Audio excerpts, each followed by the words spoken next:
رہ گئی رسم ازاں روح بلالی نہ رہی، فلسفہ رہ گیا تلقین غزالی نہ رہی۔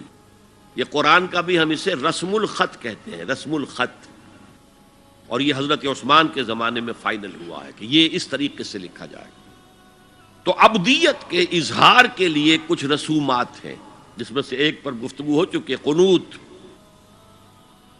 والقانتین والقانتات۔ یہ جو ہے اللہ کے حضور میں چاہے ہاتھ باندھے چاہے ہاتھ کھلے ہوں، لیکن ذرا جھک کر گردن میں خم کر کے کھڑے ہونا، یہ نماز کے اندر جو قنوت ہے یہ قنوت ہے، یہ بھی اپنی عاجزی کا اظہار ہے، عجز اور تذلل۔ وہ جو ابن قیم کی میں نے ڈیفینیشن آپ کو بتائی، العبادت تجمع اصلین غایت الحب وغایت الذل والخضوع، حد درجے میں اللہ کے سامنے بچ جانا، جھک جانا، گر جانا، رکوع، سجدہ اللہ کے سوا کسی کے لیے نہیں۔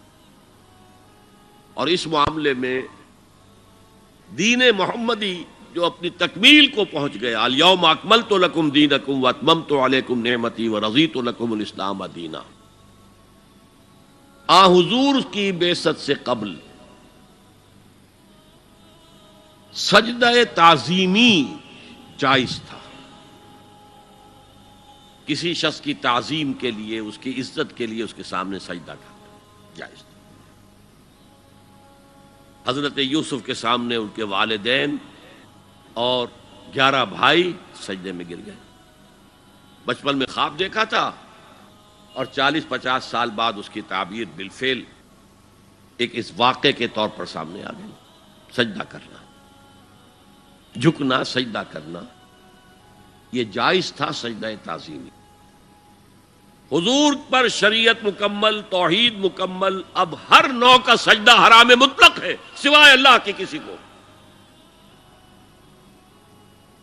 ہمارے مسلمانوں نے بھی اپنے دور ملوکیت میں سجدہ تعظیمی شروع کرا، عدالت کے اندر بادشاہ کے دربار میں جا رہے تو سجدہ، سر جھکا کر رکوع کی حالت میں۔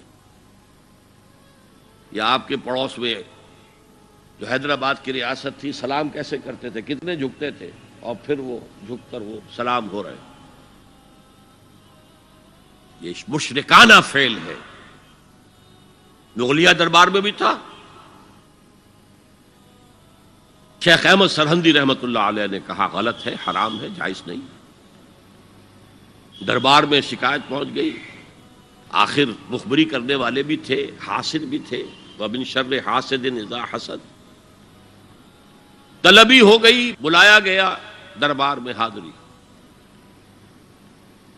اور ایسا اہتمام کیا گیا کہ جب حضرت مجدد آگے آئیں بادشاہ تک جانے کے لیے تو درمیان میں ایک دیوار سے حائل کر کے اس میں کھڑکی کھول دی کہ اس میں سے جھک کر گزریں گے نا تو رکوع کسی درجے میں تو ہو جائے گا۔